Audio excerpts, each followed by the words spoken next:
एक हफ्ते में एक निकलनी है, एक हफ्ते में। दूसरा सवाल ये है कि जब हम रोजगार की बात करते हैं तो रेलवे को लेकर लोगों की उम्मीद रहती है कि रोजगार आएंगे, और जब पिछला जनरल इलेक्शन था उससे पहले एक तरीके से अभी 1,54,000 लोगों का रोजगार कंप्लीट हुआ है। 1,54,000, 1,54,000 लोगों का, 1.5 लाख लोगों का रोजगार अभी कंप्लीट हुआ है। एम्प्लॉयमेंट ऑर्डर्स मिल गए, लोगों का रजिस्ट्रेशन हो गया, आगे जॉब में अब उनके ट्रेनिंग के लिए लोग जाने लगे। जैसे ही प्रोसेस कंप्लीट हुआ, नेक्स्ट प्रोसेस चालू हुआ। बहुत लंबे समय से सबकी डिमांड थी कि इसको एनुअल बनाया जाए। एनुअल इसलिए बनाया जाए, अगर 4-4, 5-5 साल के गैप में आता है तो कई लोगों की एज निकल जाती है उसमें से, राइट। इसीलिए अब एनुअल सिस्टम की तरफ मूव कर रहे हैं।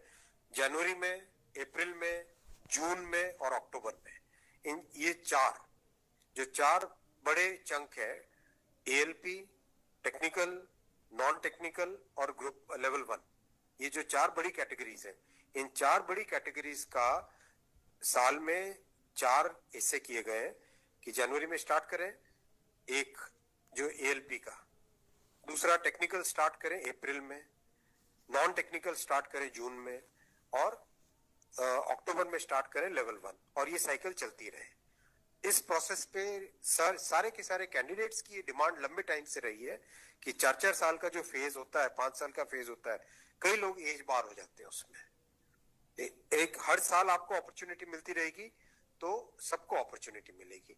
इस थिंकिंग के साथ आगे बढ़े, और इसी थिंकिंग, और इसमें भी जितनी रिक्वायरमेंट थी उससे ज्यादा अभी नोटिफाई किया है। 1 साल के हिसाब से जो रिक्वायरमेंट है, 1 साल के हिसाब से, अगर जैसे लोको पायलट का मैटर है, कितने लोग रिटायर होते हैं उससे ज्यादा लिए हैं, राइट। टेक्नीशियन का है तो टेक्नीशियन का जो अप्रैल के आसपास, अप्रैल से पहले निकल आएगा, क्योंकि हम लोग वो मॉडल कोड ऑफ कंडक्ट को भी अवॉइड करना चाहते थे, वरना नॉर्मल प्रोसेस में अप्रैल में निकलता टेक्नीशियन का, पर मॉडल कोड ऑफ कोड को अवॉइड करने के लिए पहले निकाला है।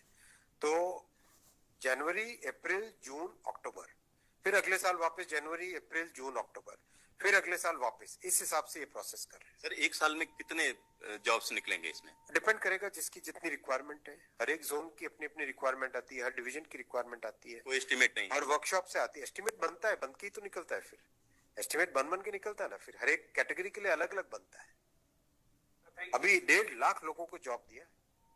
आप सोचो उस एग्जाम की कॉम्प्लेक्सिटी, 500 से ज्यादा शहर, कितनी शिफ्टें, 1000 से ज्यादा शिफ्टें, 15 लैंग्वेजेस, 1-1 करोड़ लोग एप्लीकेशन। कहीं पे कोई कंप्लेंट आई?